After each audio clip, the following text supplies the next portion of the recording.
ओम नमस्कार मिठुन आर्य सैनिक चैनले आपनादेरके आमार स्वागत। इतिमध्ये थाम्बनेल देखे बुझते पेरेछेन जे श्री श्री अनुकूल ठाकुर चरित्रहीन, तामाकखोर, तार भक्तरा नाकि गाँजाखोर।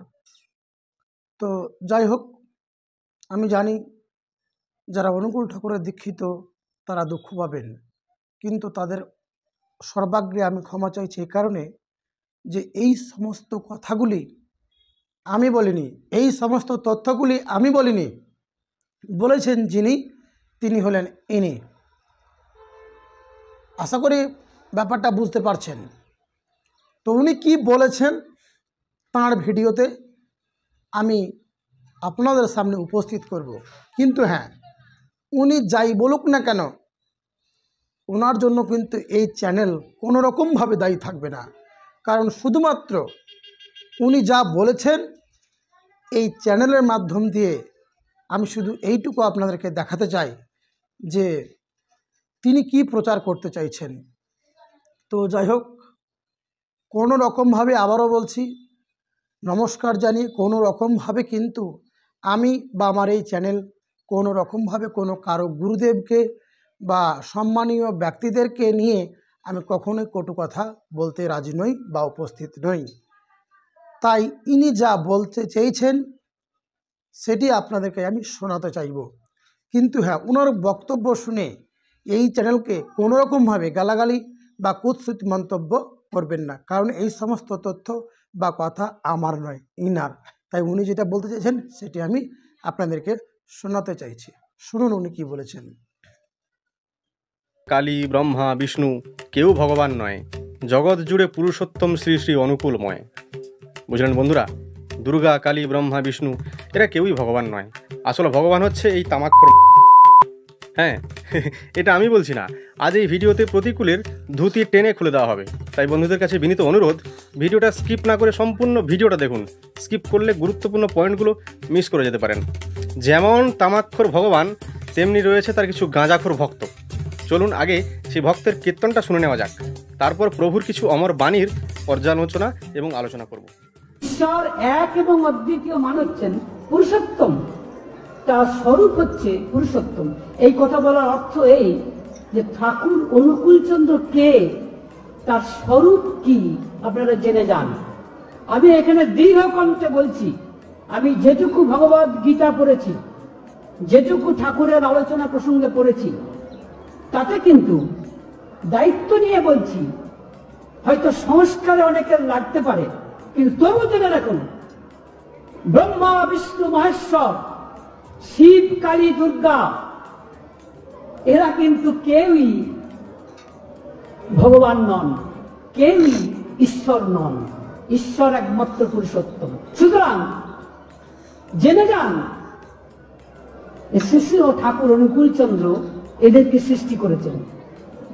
মানে দুর্গা কালী শিব ঠাকুর অনুকূলচন্দ্রকে সৃষ্টি করেনি।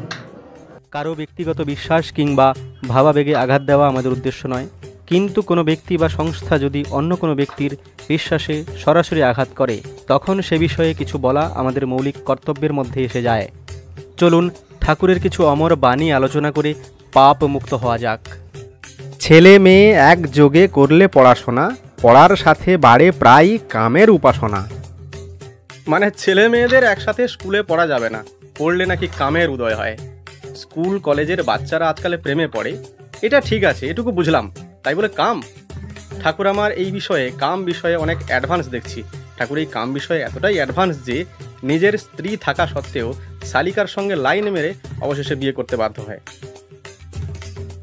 বাপ ভাই ছাড়া কারোর কাছে নিতে নাইকো কিছু, নিলেই যেন হয় মেয়েদের মনটা অনেক নিচু। লাস্টের লাইনটা সব বলে দিচ্ছে, তাই না? বাবা ভাই ছাড়া কারোর কাছে কিছু নিতে নেই। কিন্তু আমার সমাজের এরকম অনেক নারী আছে, এরকম অনেক বোন দিদি আছে যারা দিনরাত অক্লান্ত পরিশ্রম করে শুধু বাপ ভাই নয়, এমনকি অনেক ক্ষেত্রে নিজের স্বামী শ্বশুরের পর্যন্ত পেটের ভাত জোগায়, তাদের প্রতিপালন করে। আর আমার মায়েদের কথা ছেড়েই দিলাম, কিছু বললাম না। যারা ভিডিওটি দেখছেন, আমার সেই সমস্ত প্রিয় দর্শক বন্ধুরা যথেষ্ট সুবিবেচক, তারাই বিচার করবেন এ বিষয়ে। কুমারী একটু বড় হলেই পুরুষ ছুঁতে নেই, যথাসম্ভব এর পালনেই উন্নয়নের খেই। তাই নাকি গো ঠাকুর? বলি, সবাইকে নিজের মতো চরিত্রহীন ভাববেন, এটা কি ঠিক? সবাই আপনার মতো চরিত্রহীন নয়। আপনার বাণী যদি সত্য হয়, তাহলে কোনো বাবা তার মেয়ের মাথায় হাত রেখে আশীর্বাদ করতে পারবে না, কোনো ভাই তার বোনের সঙ্গে গলাগলি করে খেলতে পারবে না। তাছাড়া ডাক্তার যদি পুরুষ হয় এবং মেয়েটি যদি কুমারী হয়, তাহলে কি সেক্ষেত্রে কি হবে? দর্শক বন্ধুরা, এর উত্তর দিয়ে যাবেন প্লিজ, আমাকে একটু পাপমুক্ত করবেন। মেয়ের চাকরি মহাপাপ, বিপর্যস্ত শ্বশুর বাপ। যে মেয়েরা চাকরি করে জনন জাতি তারাই হারে। এক নামকরা পরিবারের বৌমা, একটা নামকরা স্কুলের সিনিয়র টিচার, মাসে প্রায় লাখখানেক টাকা কামান। জীবনে কোনোদিন দেখিনি তার শ্বশুরকে বাজে কিছু বলেছেন বা শ্বশুর এ বিষয়ে কোনো কিছু আপত্তি করেছেন, বরং শ্বশুর তার বৌমাকে নিয়ে অনেক গর্বিত। এলাকায় তার বৌমাকে নিয়ে তিনি গর্বিত, সেটা বলে বেড়ান। হ্যাঁ, ঠিকই ভাবছেন। নিজের ছেলে থাকা সত্ত্বেও তিনি বৌমাকে নিয়ে গর্ব করেন সমাজের কাছে। এছাড়াও দেশের অর্থনীতি ক্ষেত্রে 43%-এরও বেশি অবদান থাকে মেয়েদের বা দেশের মহিলাদের। দেশের গভর্নমেন্ট সেক্টর, সেখানে দেখবেন নারীরা কী পরিমাণে শ্রম করছে, তাদের শ্রমের যে কী অবদান সেটা আপনারা সেখানে দেখতে পারবেন। এবং যাদের ছাড়া এই দেশের অগ্রগতি বা উন্নতি সম্ভব নয়, আপনি বলছেন তাদের নাকি চাকরি করা যাবে না। সবশেষে বলি বন্ধুরা, এদের মুখোশ টেনে খুলে দেওয়ার সময় এসে গেছে। তাই চুপচাপ না থেকে, চুপচাপ মুখ বুজে সহ্য না করে এগিয়ে আসুন, টেনে খুলে দিন এদের মুখোশ, এই শয়তানি মুখোশগুলো।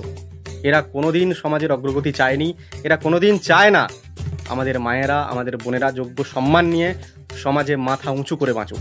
তাই এদের মুখোশ টেনে খুলে দিন। আজকে এই পর্যন্ত। পরবর্তী এপিসোডে আরও কিছু গুরুত্বপূর্ণ তথ্য এবং এই ধরনের ভণ্ডর মুখোশ খুলে দেওয়ার জন্য আবার নতুন ভিডিও নিয়ে আসবো, তাই চ্যানেলটিকে সাবস্ক্রাইব করে রাখবেন।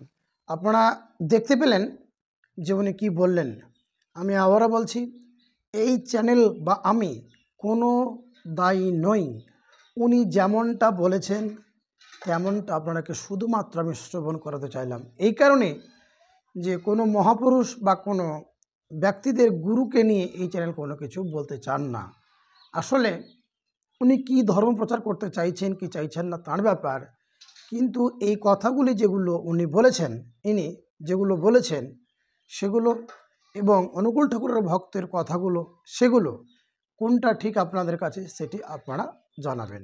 তবে হ্যাঁ, যেহেতু উনি অনুকূল ঠাকুরকে নিয়ে বলেছেন, তাই অনুকূল ঠাকুরের একজন সম্ভবত ভক্ত উনি মনে হয়, তিনিও তার বিপক্ষে কিছু বলেছেন। সেই ভিডিওটি আমি নেক্সট ভিডিওতে আলোচনা করব। যাই হোক, আপনাদের যদি খারাপ লেগে থাকে তাহলে আমি ক্ষমা চাইছি। আর যদি আপনাদের এই চ্যানেলটি ভালো লেগে থাকে তাহলে লাইক শেয়ার করবেন। নমস্কার।